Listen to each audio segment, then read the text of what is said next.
Welcome to Talking Grit, a Detroit Lions podcast.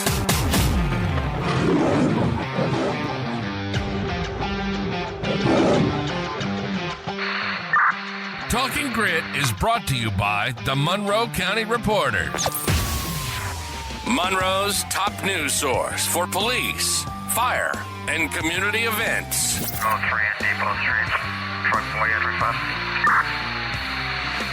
Follow them on Facebook, and for $2.99 a month, you can become a subscriber and get the news you crave even faster. Welcome to Talking Grit. I'm Jason Harwood, and with me is Jacob Litton. We're in this boring part of the offseason, but we've had some exciting stuff this week that we got to talk about here. We lost a couple coaches. We've hired and interviewed some coaches. We are going to talk with Morgan Cannon. He's going to join us for this episode, give us his insight. I'm kind of curious how he's feeling after a week of no Lions football here. But before I do all this, I do not want to forget this. Morgan wrote a really good article. It's called Pain is Part of the Process. The Detroit Lions will be back. It's up on Pride of Detroit. If you're in pain still, read it. If you're not in pain still and you're kind of over it, still read it. It's a great article. So glad that you wrote that, Morgan. I really enjoyed reading it. And I think it's like part of the healing process as well. So thanks for coming on.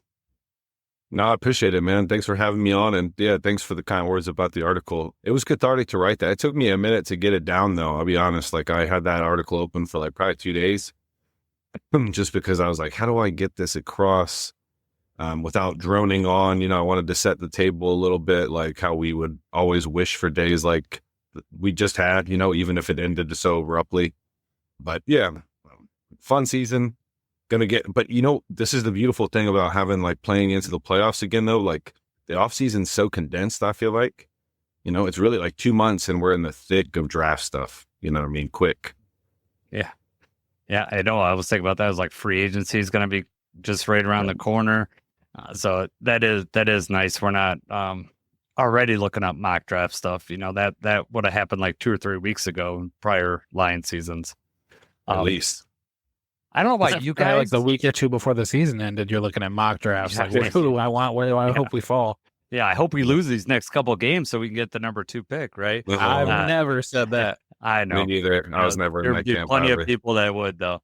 I don't know how you guys felt, but this was like weird. Like, as these games were coming up on Sunday, I was thinking, we just played like a week ago. For me, it felt like we had played so long ago. I don't know if it's because of the loss or what happened, but did you guys feel like that too? Like it's only been a week since the Lions played.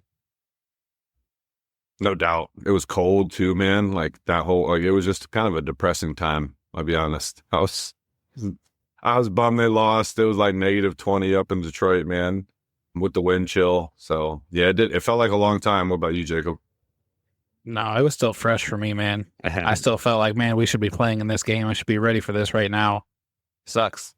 Yeah, I don't know about you, Morgan, but my wife and I we'd look at the clock on Sunday and we're like, we'd be driving up to Detroit right about now, getting it on, getting it on. Yeah, well, we do that. Hey, man, that's a good luck thing. That's happened all year, man. I'm just joking. I got it. I was hoping that you would catch that, but nice. That's a good catch, Jacob.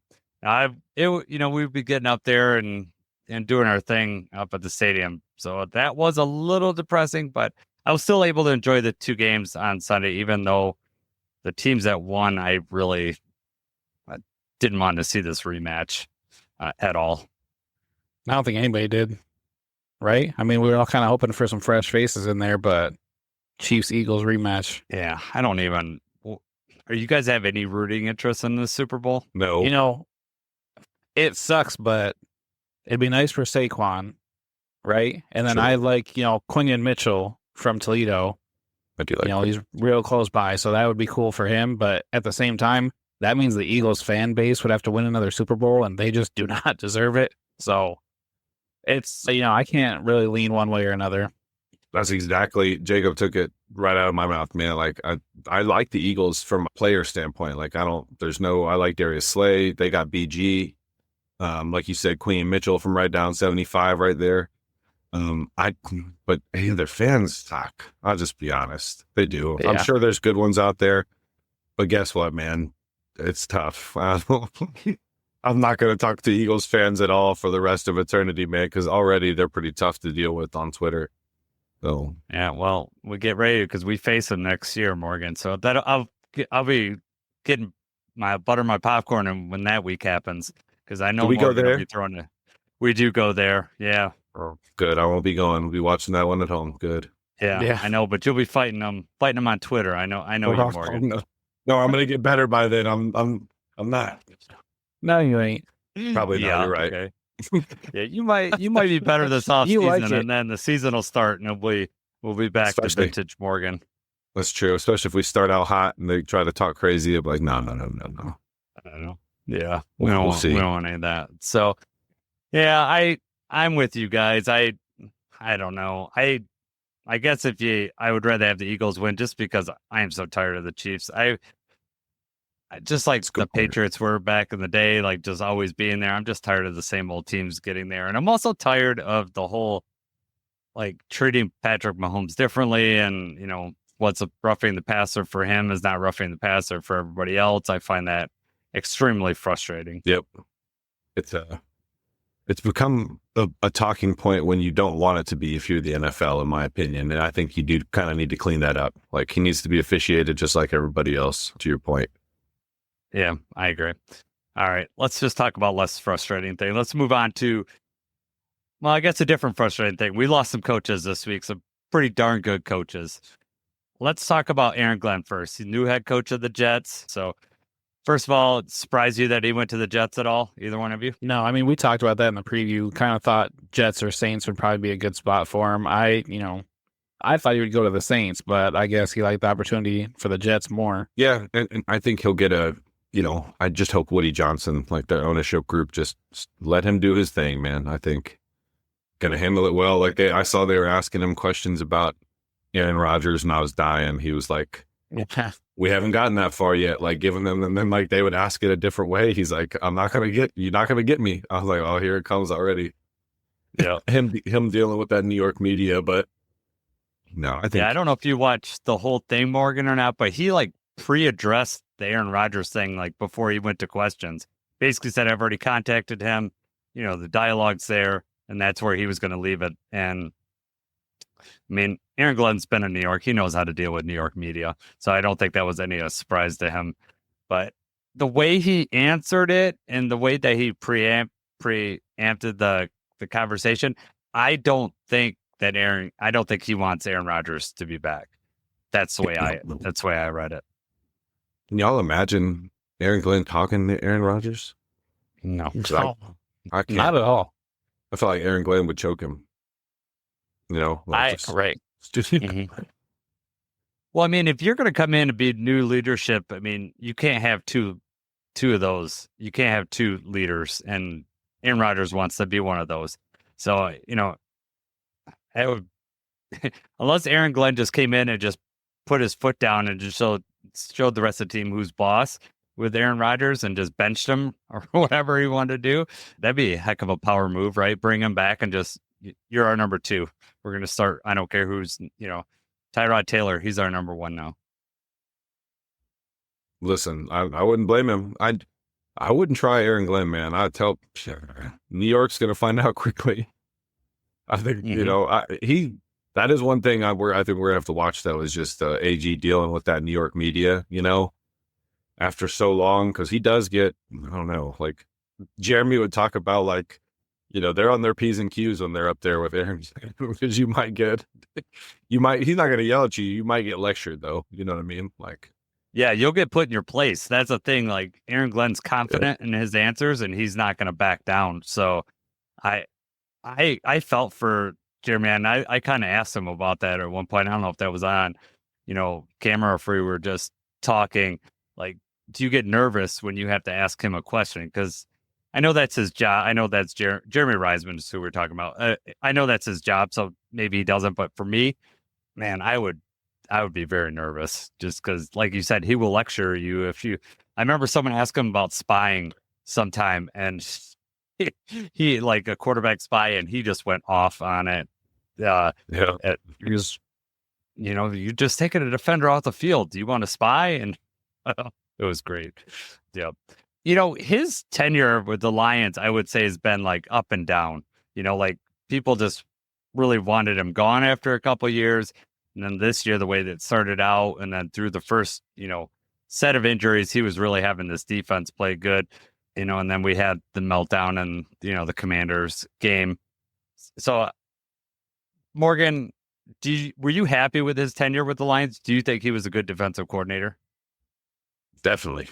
Yeah, you saw there's linear progression, right, for the most part. Going back to 2021 and parts of 2022, people are like, oh my God, but like think about what the talent on the field was at that point, early on in the Holmes and Campbell era, like a lot of resources were pumped into the offense early, for the most part. And then the defense has started to get a little bit of a backfill here like the last, year or two, right? So I look at the defense in the early parts of this year, because that's where I think you need to look at, like when you look at Aaron Glenn, like resume as a defensive coordinator, right? When he had everything at his disposal, the Lions were a top 5 defense by most metrics, right? So yeah, I'm very happy for AG.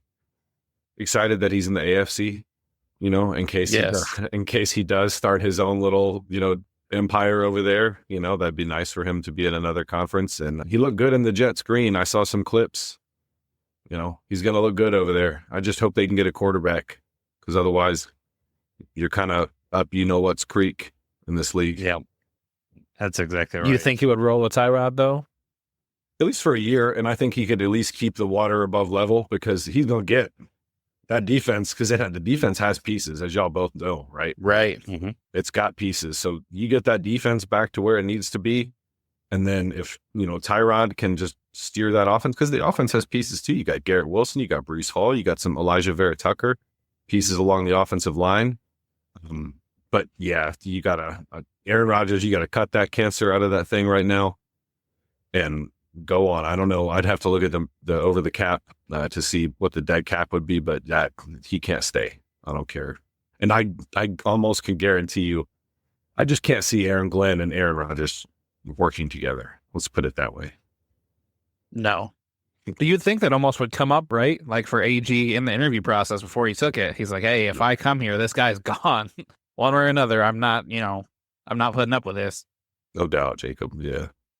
Well, I mean, I think for both accounts, both the ownership group and Aaron Glenn would want to know what each other. This came up in the interview process, because you don't just like take the job and be like, oh, now I'm stuck with Aaron Rodgers as my quarterback.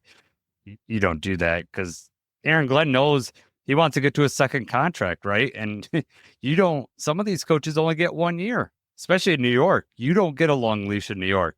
If he doesn't show a turnaround in a couple of years, they're going to be on to someone's new. Yep. And both those teams have stunk for so long now. I feel like it's even like a shorter leash, because both them and the Giants have just been bleh for a while. I know. Yeah. Right.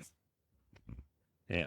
All right. Let's move on to to me, the more interesting of the 2 losses. Ben Johnson goes to Chicago. Jake, I'm going to start with you. Are you part of the Twitter crowd that's just yelling and calling him a traitor, or what's your thoughts on it? No, I'm not going to call him a traitor. I'm not happy with it, but that's just, it is what it is. I know you kind of thought, because of how the season ended, that he might come back. I really didn't think he was going to be back, but I really, I did not expect it to be so quick and to be the Bears. And I think that's just, I saw the Benedict Johnson tweets and the stuff like that, like the betrayal and everything like that. I mean, he's got to go where he thinks he's going to have success, and he went to Chicago. What sucks about it is, we like Ben Johnson. He's been a part of this team and everything. I wanted him to go somewhere and succeed and do well. And then he went to the Bears. Like, man, now I got to hope you fall flat out of your face. I can't root for you over there. That's what sucks. And him, walking into the building, and it was like, this is exactly where I wanted to be. And it just was, everything was so quickly after that loss. I think everyone was still feeling, depressed over what had just happened. And then, for the jabs he was taking at the Packers and just everything about like his interview process, I think it just rubbed a lot of people the wrong way. Yeah, I agree. You see him in the Bears gear. But like you said, I think there was a small chance he could have returned, but I also think his agent probably told him, like, in so many words, like, hey, it's now or never. And then did we confirm that it was like he's getting paid, right? Like I heard the number 13. I haven't heard about his contract deal yet, so I didn't see anything confirmed. Okay, good. Yeah, I heard some whispers, which would be crazy if those numbers are even semi-accurate. So I get it, setting up his family for wealth in the future generations. But then, yeah, I don't know. I would not want to coach against Dan Campbell 2 times a year. That's just I don't know. I think that was surprising. The Chicago ownership group has not, traditionally been known as a good ownership group. I found it strange that he went there.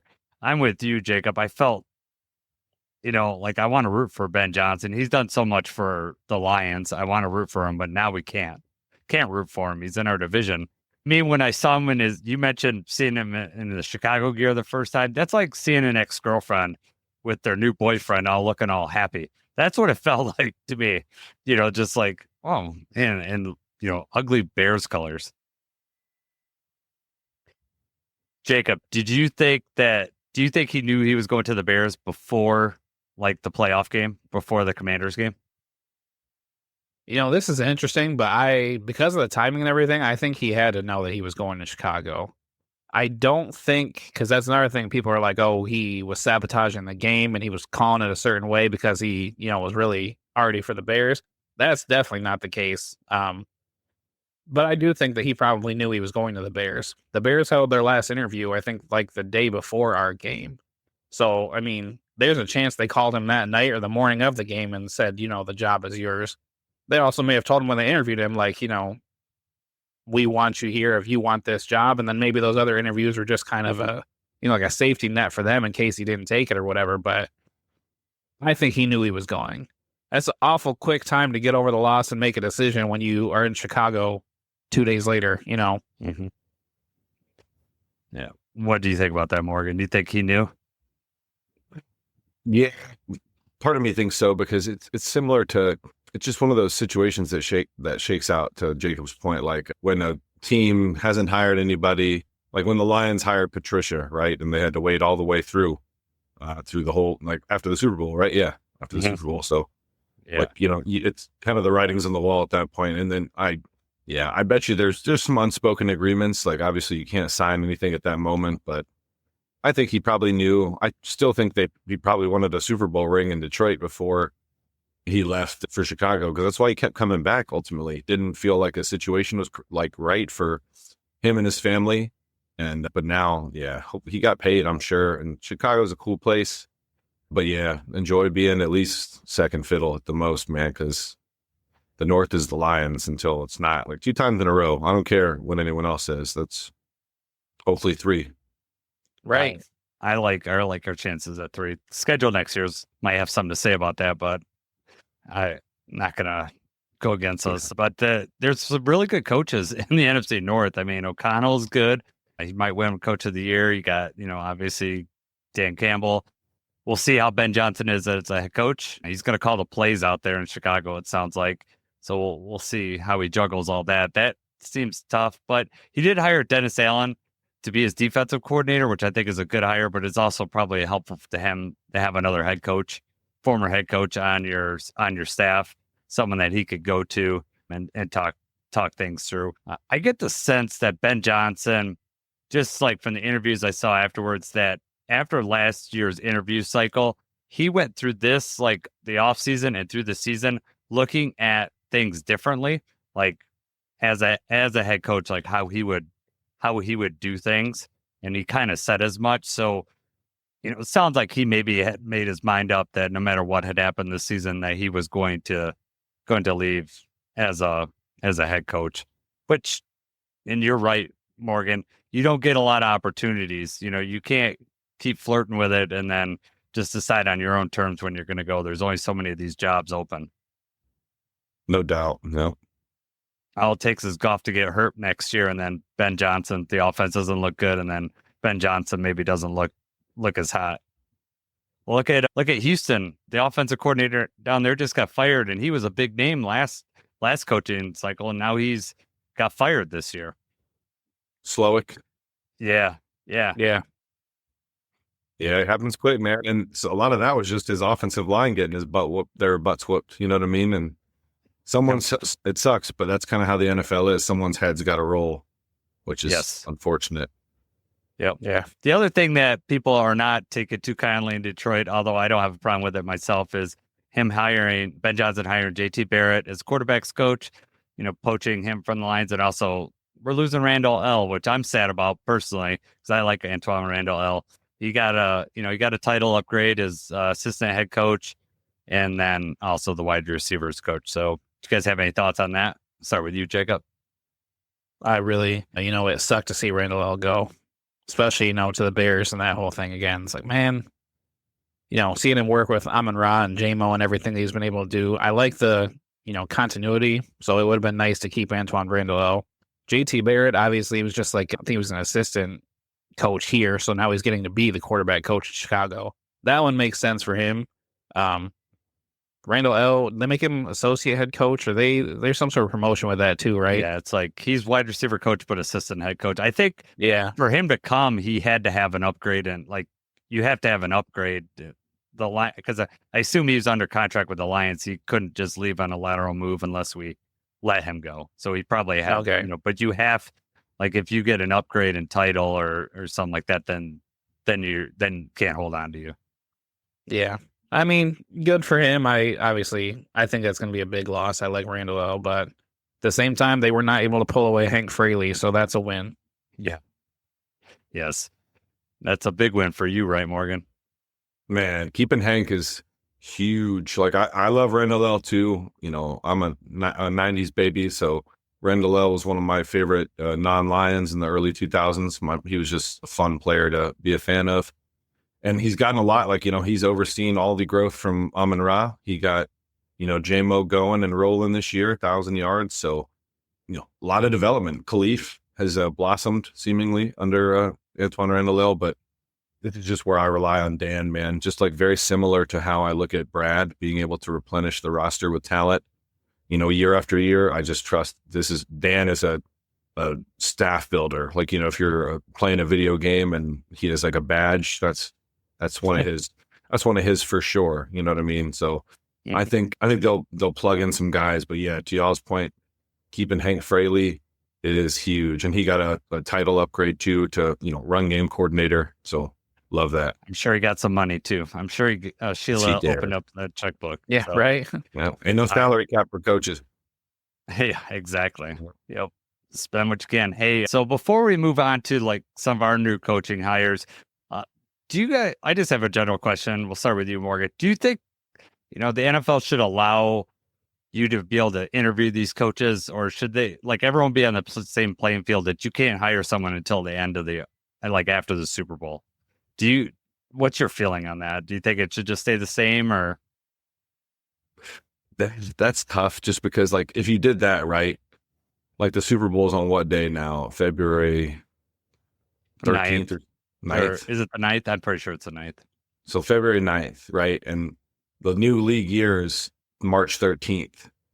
That's a quick turnaround. You know what I mean? If you're one of these teams that fired their coach and you're waiting, then you have your new coach has a month to get his staff assembled the best he can, and then you got to approach free agency. So that would be the only pushback from teams that I would, or the association in this case, that you know what I mean, just the time frame. But I hear what people are saying though, because it's a lot, especially if you don't have a first round bye like the Lions had this year, and you're prepping for a wild card game / prepping for a 3-hour interview with a couple different teams. It's tough. That would be real tough. What do you think, Jacob? Yeah, I mean, there's no way that it's not a distraction to be having multiple interviews, which is why, like you said, we had the bye week, so that was good, this year. But I don't think you can change the rule just because there's, January 6th was Black Monday, so that's when they let all these coaches go. And, I mean, you let the coaches go. Obviously, if you're going to move on, you still got to move on at that point. But then you go basically a full 30 days, longer than 30 days before the Super Bowl, before you start interviewing. Let's say it takes you a week or so before you get your coach in. then, like Morgan said, they've got to get their staff and everything going. It just condenses everything. So, I mean, it does suck, but I just don't know how you would switch around. I know you got like Cliff Kingsbury this year said he's not taking any interviews until, the season is over. He's fully focused on the game. And, Commanders upset us and everything, but now here we are. The only job that's open is the Saints. So if he was looking to be a head coach, now you're fighting for that one spot that you probably don't want anyway. Yeah. So, I mean, it does suck, but I just don't know how you would change that. Kingsbury's still getting those checks from Arizona, so he doesn't even care. Yeah, right. No. He's got a good thing going. Yeah, exactly. He's like, been there, done that. Got fired. I'm good. Yeah, exactly. I don't believe that it affected the game at all. Like talk about our Lions game, especially with the bye.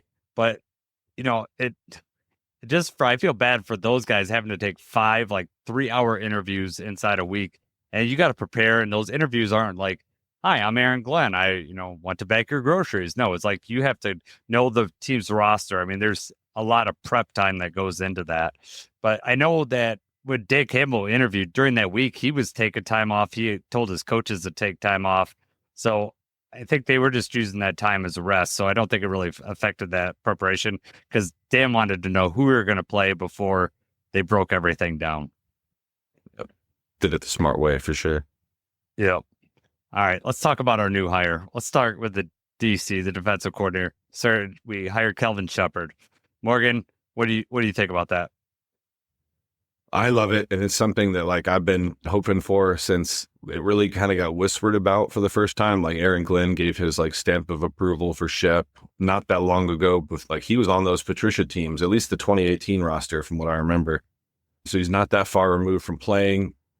Energetic guy, a lot of people are going to remember that scene from Hard Knocks. Remember, he basically telling the linebacker room, which was bad at the time, I'll play Rodrigo. He's like, what round were you picked in? He was like 6. I'll play him. I'm like, okay, I like this guy. Right. So I'm going to bring a lot of the same principles and concepts as AG. If I had to guess, there's going to be some differences because he's his own individual. But I do think under the Dan Campbell regime, it's always going to be about what gives us. We're going to assemble as much talent as we can to where we can develop a specific game plan on a week-to-week basis, which, in my opinion, that gives you the best chance to win on every week. So, yeah, I'm excited. What about you, Jacob? Oh, for sure. Kind of building on what you said. He was a player not that long ago. He's been around, this team for a while. He's been under AG. So, back to that continuity thing, I think he's going to be able to continue the defense and try to, build on it and make it better. The defense struggled with the injuries and everything, but we were playing well, early on in the season. And I mean, I think that we're going to get back to that form pretty quickly under Shep. I mean, he's also, as a player, he knows how hard it is to adapt to certain changes in the defensive scheme. So I think he's definitely going to do a better job at, hey, I'm going to make this defense my own. Maybe I'm just switching up play calls. I'm only making minor changes here and there, but we're going to get the ball rolling pretty quickly. And, he was at the top of my list for sure. I wanted to just, if AG was going, it just seemed like it made the most sense just to move Shep up. Yeah, I'm happy we hired him. Justin Rogers had a interview he posted on his subscription service, and it's a very good read. The thing that I took out from him is Kelvin Sheppard talks about conceptual learning, where each position doesn't learn just their job. They learn what the goal of the whole defense is, and therefore you could cut corners in the sense that okay, I know I have, the safety's supposed to be here. So I'm going to, I don't have to cover as much area. So if you know what the whole defense is doing, you could do your job better. And then also if there's an injury or something like that, you're better prepared to move around. And because what, your defensive goals are and I think it's just everything when I'm at work, and Jacob, maybe feel this way. If I know what the whole situation, I know everybody I'm working with, I can work much better because I could trust the guy next to me. And I know what they're going to do. And I think that's where Kelvin Sheppard is going to shine, is that his teaching ability and just his ability to communicate is top notch. And I think that just serves so well as a coach. Yep, no doubt. I really think linebackers are the tight ends equivalent of coaching. Like a lot of tight ends become good coaches because they have to know everything, like the run scheme, passing concepts, route concepts, the whole nine, protections. And then conversely, linebackers got to know it all too, like run fits, checks, coverages, who we're passing off to, depth, all that stuff. So it makes sense to me that Shep is, and he's so energetic. I'm excited, man, because he is always, like, if you watch at training camp, he's one of my favorite people to watch because that man is turned 24/7. Yeah. Just turn. That'll be. Yeah, you're gonna lose a little something from Aaron Glenn not being in the defensive coordinator meetings, but you're gonna gain it right back getting Kelvin Sheppard in there. You're gonna get good quotes. You're gonna, he might be more positive than Aaron Glenn in those interviews. I think but he'll give you some good quotes. I'm sure Jeremy's excited. I think Jeremy has told me that that's his favorite interview. So I'm sure he was excited by this hire. Yeah, for sure. We haven't hired our new OC, but it's looking strongly that we're going to get John Morton. He is the passing game coordinator for the Denver Broncos right now. Formerly our coach with the Lions. He was the OC for the, I think, 2017 Jets. So he has had an OC job before. Jacob, we'll start with you. Any thoughts on John Morton, or I don't know if you've done much rating on him yet because this news just came out today. Not quite, but I mean, he is familiar with Dan Campbell. He's familiar with the Lions organization. He has, experience as an offensive coordinator. Back to the continuity thing and just being able to, if everyone has the same goal, has the same mindset, we're going to be okay. With the offense that we have, we're retaining pretty much all of our important pieces on offense. I just, people made that comparison online with the Jets team in 2017. It had Josh McCown at quarterback. I mean, actually, I think Nolan, somebody had posted that it's like most of these guys had career years that season, even though they only lasted 1 year. But I mean, he's getting the keys to a really nice offense. So I think we're going to be okay. How do you feel, Morgan? Yeah, I really think, like, Ben Johnson even said as much, and I'm paraphrasing here, but he basically said it doesn't matter who's calling plays for that offense anymore, man. That thing is a doomsday machine. It's got all pros everywhere. It's really just about like someone, and I like that Dan Campbell opted to go with somebody, he trusts to implement what he wants done offensively, because Dan's going to have his finger, like trust me, this is going to be great in my opinion, because it's going to be an image of what Campbell wants for his offense, and then you're going to get more of Hank Fraley's input on the ground game, which I love, because get back to some of those, 2022 and 2023 tapes where the Lions are just throwing everything in the kitchen sink at people from the run game standpoint, like all kinds of concepts, counter, power, zone, you name it. So I'm excited because I really think it's just going to seamlessly, like you said, Jacob, just keep on rolling on. I don't really anticipate any hiccups or anything. Yeah, thing that I've learned about John Morton is he was hired multiple times by Sean Payton, John Gruden, Jim Harbaugh, Dan Campbell. If that doesn't speak to your character, I don't know what. Those are all coaches I respect and good coaches in this league. So if they're going to hire this guy multiple times, then it means they think they add value to the team. I think, John Morton was on the team when we had Goff, a couple years ago. So he's familiar with Goff. I'm sure that Goff has signed off on this because, Dan Campbell said that he would talk to Jared Goff because, they talked about last year with Ben Johnson, or not last year, but in the past. This was like a collaboration of the offense. Jared Goff had all his input in there. So they wanted to make sure that this is someone that Jared Goff's going to be able to work with. I think you're right on the money, Morgan. Dan Campbell's going to be able to I think he's going to have more of a stamp on this offense. And I'm going to suspect that we're going to be running.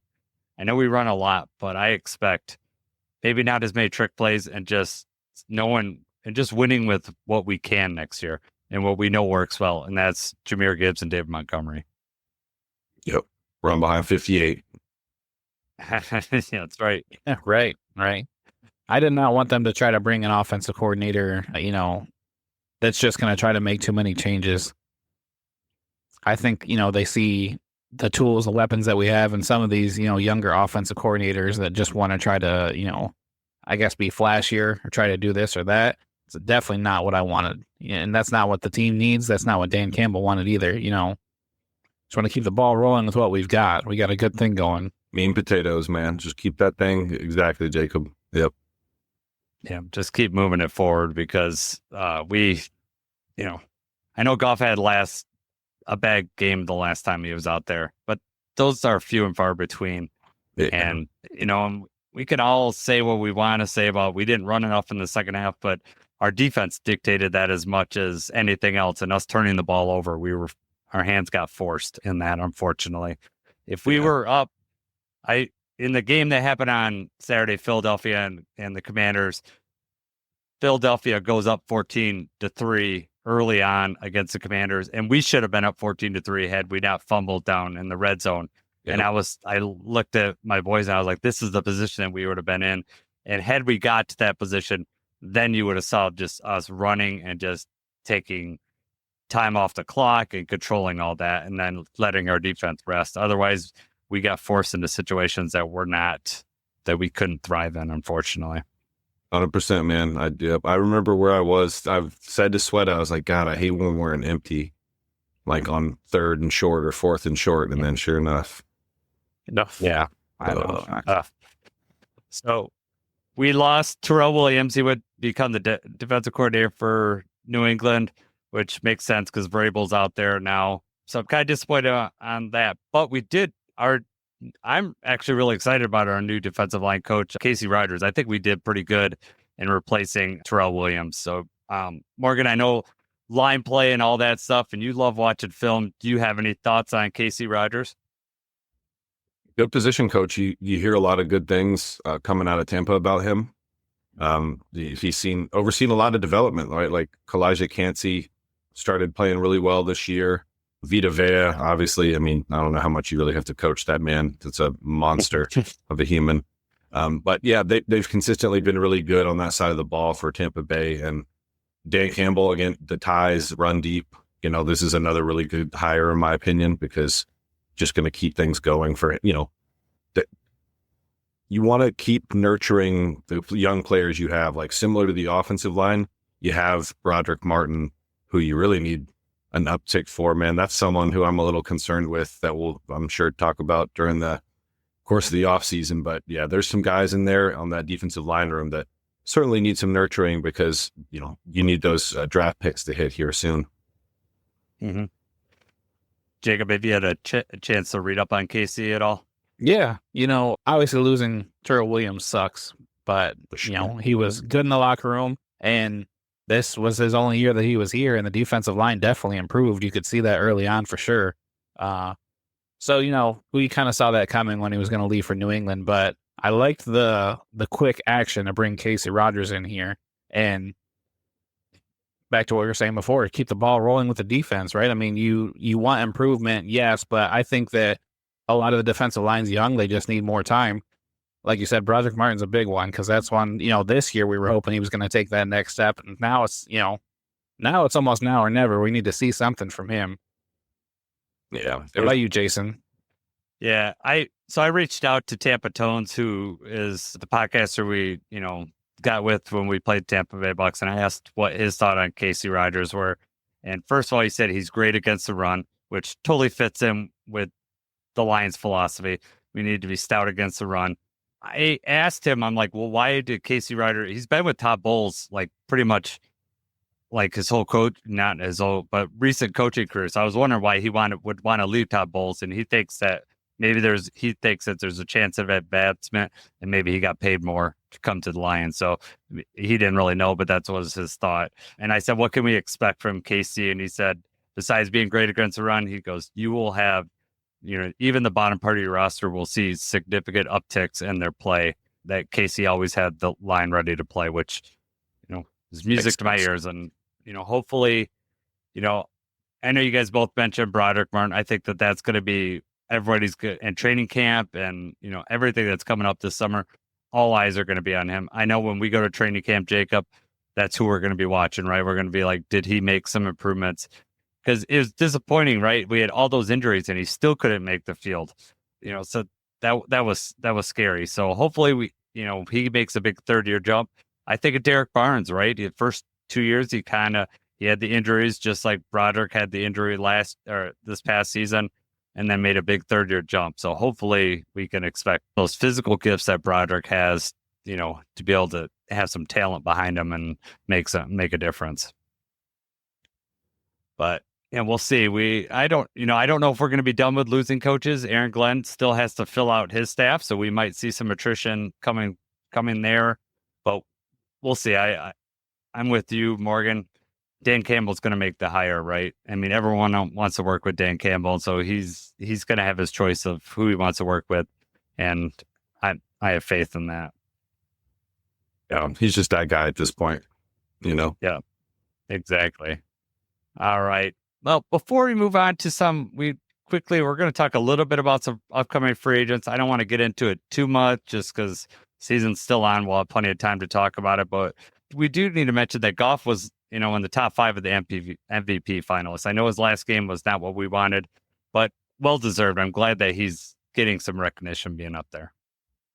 Yeah, he had Absolutely. MVP caliber season. I know he had a couple, like the Houston game and then the game here against Washington, but some of that's not all on Goff either. You know what I mean? Like Jeremy did a fantastic breakdown on prideofdetroit.com of like the initial fumble, like that Jason was just mentioning earlier, like where the Lions had an opportunity to go up 14-3 pretty early on in the game. And then the game swung dramatically after that. Football's a fickle game, man. That's why it's so awesome and so maddening at the same time. But yeah, Graham Glasgow gets whipped off the line of scrimmage.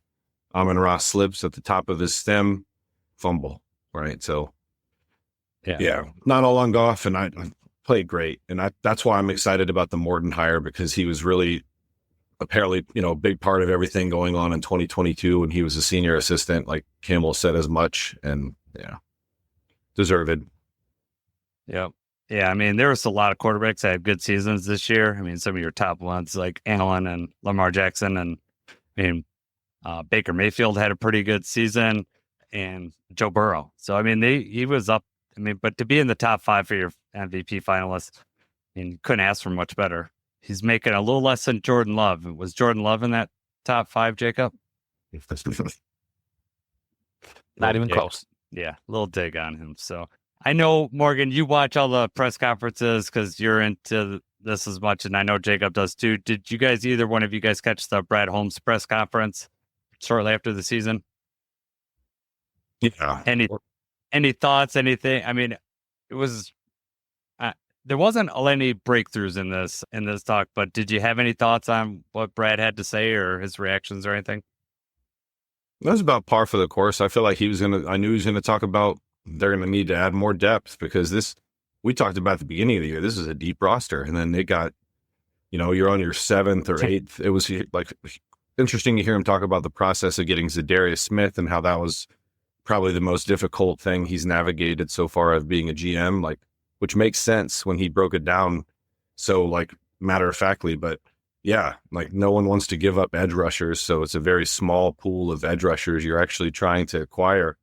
But yeah, I'm excited that he was very much stay the course. Like, we're not about to get crazy, because they want to do this. I think, in my opinion, that's the best way to try and win multiple championships, is being in the playoffs year after year after year. Because even it could be a year when the Lions are, 10-7 and make the playoffs, and that's the year they win the Super Bowl. You just never know now, because I do think they're going to be one of these teams that's consistently in the mix every year, because you got Brad Holmes and Dan Campbell. So, yeah.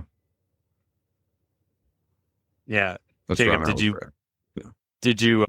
read or did you listen to his press conference at all? I did listen to the press conference. I don't remember specific quotes. I know, like, he's talking about Terrion Arnold and like how the rookies performed this year and everything. It was kind of a classic. There wasn't anything, I won't say, that like jumped out at me. It was positive though. I mean, pretty much every time I've heard Brad Holmes talk, I have 100% trust in that guy. Yes, I'm with you on that. I think he's right though. Like, you don't need to tear everything down apart. Like, I know that a lot of fans are just like up in arms about this, and it's just because they're not used to being in this spot, right? I mean, everyone has to be these crazy reactions. I look at a team like Baltimore. right? If their fans were like that every year, tear all this down, they're consistently up there. And, not everybody's going to be Kansas City and get to the Super Bowl every year. That's just not going to happen. And you want to get to the playoffs as much as you can. And I think the way that Brad Holmes has built this roster, that gives us the best chance to get there every year. If we didn't have all our defensive injuries, we'd be still playing. We'd be, this would be a different podcast right now. We'd be getting ready for that Super Bowl. I 100% agree. Even if you had a few of them, you don't even give us back 97. Give us back Barnes, Aleem, and Carlton. And right. I was going to say Carlton. You know what I mean? Like, give us those three. If you give us 97, then we might have a little conversation here. But I firmly believe, man, they were top 5. They were top. They were 1 DVOA all the way up through like the Hutch thing, and then even for a while they were dominating prior to the last big gas of injuries. That was the Buffalo game, Aleem and when Aleem went down, I mean that hurt our run defense significantly. And you saw that, I think you saw it in the Commanders game. They were gashing us up the middle, and we couldn't get any pressure. I think if you watch the Philadelphia-Washington game, the biggest difference for Jaden Daniels is Philadelphia was able to get in Jaden Daniels' face and make him move around. And we just, without blitzing, we could not do that. No. That was a significant difference in that game. No doubt. And that's why it hurt having, we had, no disrespect, but they had Miles Adams and Jonah Williams out there. And there's a reason, without being disrespectful, those guys weren't on rosters at the beginning of the season and why they were available and so on and so forth. And you get to a certain point, especially I've watched that film back one time. I still haven't written about it because I was like, it was good Lord. But it's just, guys are getting worked over, man. So it helped for Philadelphia. They had Jalen Carter and all these guys, Nolan Smith on their front. And, that helps. Yeah, right. Yeah. Darius Slay, Clayton Mitchell, that's nice. That'll work. Yeah, it'll be nice. I'm not happy about Gardner Johnson getting after the shots he took at Lions fans. Now he's back in the Super Bowl, but he's a turd though. Yeah, but he was all right. When he was with the Lions, I could stomach it. I could support those guys. Yeah, I could stomach those. I think Lions fans were also quick to turn on him too. Yeah, for sure.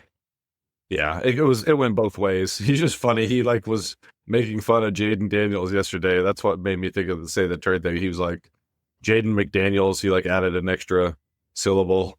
He's like, I thought that was funny. He's just always talking, man. Why didn't he? Why didn't he change his name to CD Deuce? I thought that was happening. Stop. Yeah. I thought that was a done deal. Then all of a sudden, nothing happened with it. Yeah. Social media went back to CJ Gardner-Johnson. Something must have happened with the trademarking or something. He wanted to pay for all them jerseys. Yeah, he didn't want to buy all those jerseys back. Although he went to a new team, so So, all right, quickly, we're gonna just touch real quickly, just so this is mostly just information for the listeners in case you're wondering who's going to be up for free agents. So this is our upcoming free agents. I'm not going to list all of them because it's quite an extensive list, but the big ones that I've noticed are Tim Patrick, Zeitler, Onwuzurike, Derek Barnes, Carlton Davis. If he's going to be out for new contract, and Dan Skipper. John Kaminsky is on that list too. So like I said, there's plenty of others. Any of those stick out to you, Morgan, that, hey, we need to re-sign this guy?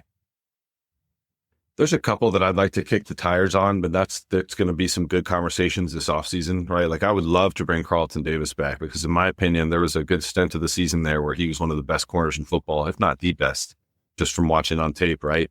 But I wonder how much is he going to, when is he going to be priced out of coming back to Detroit? Because I do think, there's some other stuff that could happen this offseason where they could hand out some more big contracts.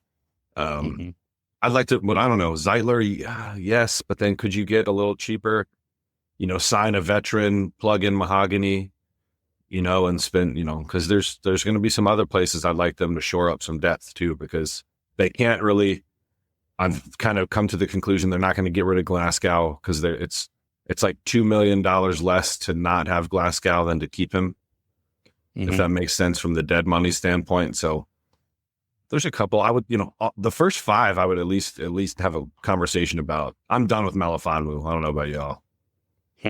Done. He can't stay on the field, but yeah, That's the thing about Iffy, right? I actually like Iffy as a player, but I mean, if you're never available, then what do you? It's also one of those things. I mean, how much of a contract is he really going to be commanding? Same as Dan Skipper. Like, you like Dan Skipper in the locker room and everything like that. Obviously, he's not like a top player, but I mean, he's out there and he's going to be cheap, right? There's not going to be any kind of, we're not battling a bunch of teams for his services. No. Skipper will get the veteran minimum. Melifonwu, someone could pay him just because I like you, Jacob. He has a great skill set, unique. He can do a lot of things on the back end near the line of scrimmage, but I watched that man run sprints for like 20 minutes in my seat when they were playing the Commanders. And then, you had Maurice Norris out there and Gene Oliver. And I was like, what are we doing? Iffy, come on, man. Could you see him running on the sideline, Jacob or Jason? I didn't see it. He's right there next to him. I'm like, dude, get in the game, man. Yeah. So what's your thoughts on Zeitler, Jacob? I'm curious what you think about. Well, I mean, it's funny because Morgan said about like that's what we did last year with Jonah, right? We were like, well, we don't want to pay Jonah that much, so let's look for a veteran. And then here comes Zeitler, much more affordable on a 1-year deal. Do we bring him back on a 1-year deal? Is he going to be asking for more money? I'm not sure. It's kind of one of those things, almost all these guys that we have, it's like if the price is right, I won't say all of them, but quite a few. If the price is right, I would be more than willing to have them back for sure. I like Barnes. I'm hoping Barnes comes back, especially now with Shep being defensive coordinator. Barnes may see that, but also I could see, if I don't know if they need any help over in the Jets, you might see Derek jump ship over to Aaron Glenn over there. That's a worry for me. The Zeitler thing is interesting. If we could get him to a similar cost of what we got him this year, I'd almost be apt to bring him back.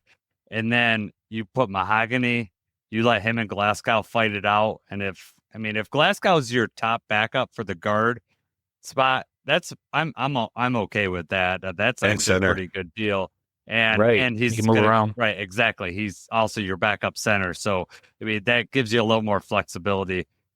We're putting a lot on Mahogany's shoulders. He's played, a couple games, but the growth he made in the short term this season. And Morgan, if you're saying you're all in, I know you watch plenty of film, so I'm going to trust you on this. He's going to get another offseason of growth, and he's going to have a full offseason. Last year, he didn't. He missed the beginning part of the season and mini camp. If he would have been able to play that, he might have passed Glasgow. The way Glasgow was playing at the end of the year, he might have done that. No doubt. I think you can plug him in a left guard. If you don't bring Zeitler back, put him in at right guard and just mash people to death with Panay because he's nasty. I like watching his tape is good, man. The pass sets will get cleaned up, but they're already pretty good, to be honest with you, at the guard. And then he looks for work. He does it all. I'm all in on Mahogany. I'm usually not very hyperbolic. I try to I'm always like, well, let's see, get a bigger sample size. I saw his tape at Boston College and I was like, okay. And then the start against Washington, even, I was like, yeah, he's ready to go. That's a good one. Yeah. Right. Yeah. I could see another situation where you move Graham back to the right side, put him between Panay and Frank, and then Mahogany on the left. And everybody looks better when you're between Frank and Panay, right? So, I could see a situation where if they don't bring Zeitler back, maybe they move Graham back over to the right side.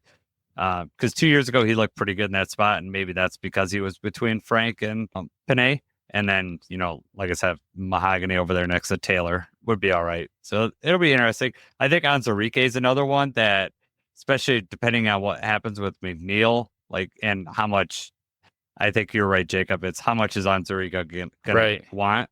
But, I thought Anzarike played pretty well this year, considering that it's almost his rookie season, right? He missed the first, years. He played sporadically, but he was mostly injured. So this is his first full season of playing.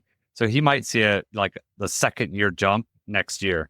And I guess I was just happy that he was able to play the whole year and pretty much stay uninjured. I like Levi. I think it'd be nice to bring him back, but he's one I'm almost I think he's going to go because I think someone will pay him, and the Lions, you have Reeder under contract. You paid Aleem. You're going to pay Hutch, in my opinion, this offseason. So I think maybe that's something they invest in, like a double dip. I would like them, like they did with the corner last year. I would love if they like double dipped at like 3 technique this year. You know what I mean? Like just a couple more bodies, or like double dipped at edge, or some guys who have some positional versatility, because I just think you need to add bodies to that room. You got some talent there, obviously a superstar, a star, and some nice pieces, but add some more. And it still wasn't enough, right? We couldn't overcome all the injuries and everything. Like more depth. We need more depth, right? Yeah. Right. That Star Wars meme, more, when he's like, Yeah. I mean, I'm hoping that we can't have another like 20 people on injured reserve next year. I mean, I'm knock on wood. I mean, nobody can really, that was crazy. The fact that we got as far as we did and did as well and had as great of a season with that is, we'll talk about that forever. And I do think the defense is broken. I think the only thing that gave us a little bit of a glimmer of a hope was Sam Darnold being a pumpkin. It fooled me a little bit. It fooled me. I was like, well, yeah, right.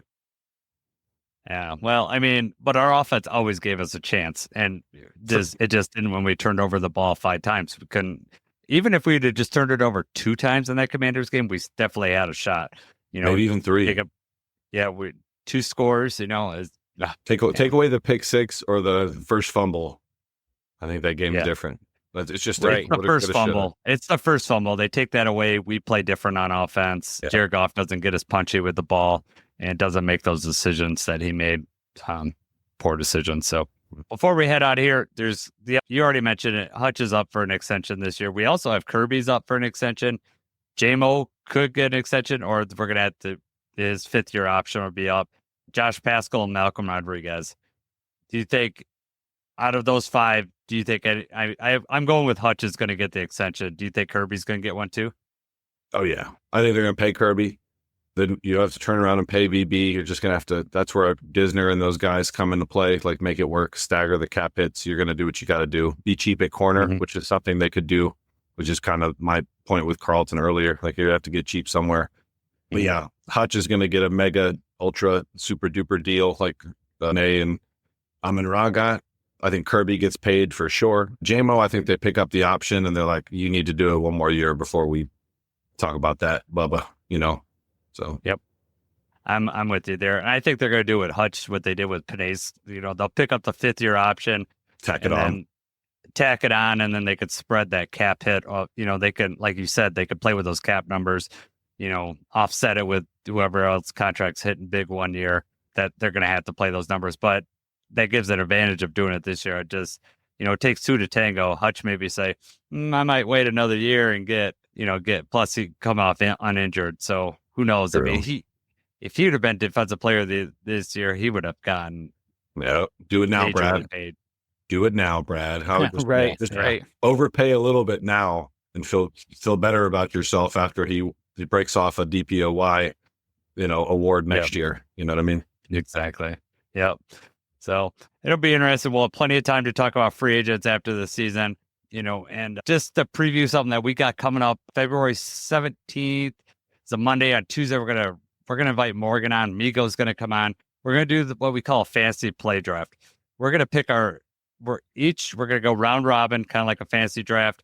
Each of us gonna be able to pick a play, and we're gonna build our best 5 plays. And then you listeners, we're gonna ask you to vote on who do you think come up with the best set of plays. So just some fun to do in the off season, and we'll see how it goes. I have full faith that I'm going to be better than Jacob. I don't know about Morgan. You're last for sure. No way, by a mile. By a mile, no. Nope, not going to happen, Jacob. Your top 5 are probably not even on our top 20, so we don't have to worry about it anyway. That's right. It's all Jared Goff rushes. So I hope. Yeah, right. The vanilla Vic highlights. Yeah, exactly. Before we head out of here, the day after the season ended with Washington, or like when the podcast came out, I got some really nice notes. One was from you, Morgan. That was really nice. That made me feel good that like it was cathartic to hear this episode. So I'm sure you were not alone in that. It was cathartic for Jacob and I to talk about it that day. Like after the Washington thing, we were able to. I mean, it wasn't something I really genuinely look forward to talking about, but I did feel better afterwards. So thank you for for reaching out to me more, because that makes me feel good. Like, hey, we're actually doing some good here. And I had Cody reached out to us, our longtime listener, and he's had some really nice things to say. And I've heard from a couple more people. So I just want to say, anybody that reached out to us, thank you for doing that. It makes us feel good that we're helping in some way. Because I like to we want to build a community, and this is a safe space to come where we can, talk about the Lions and be truthful, but also we don't have to be negative. We can be hopeful and see where this thing's going. It was a successful season. I know we wanted to get further, but with all the injuries, I mean, we could be in San Francisco and they didn't even make the playoffs, right? We were number 1 seed. So we have things to be proud of. Winning 15 games is an incredible feat for the Lions. So, Morgan, you working on anything with Miko this week or next couple of weeks? Bottling up the coaching search, and then we have our free agency preview series starting on PrideOfDetroit.com, which is always a good one. The staff will pick different ones to write about. So definitely look at that. And yeah, before we know it, it'll be free agency, new league year, and then rolling right into the draft. So I'm excited. Can't wait, man. Yeah, for sure. Yeah.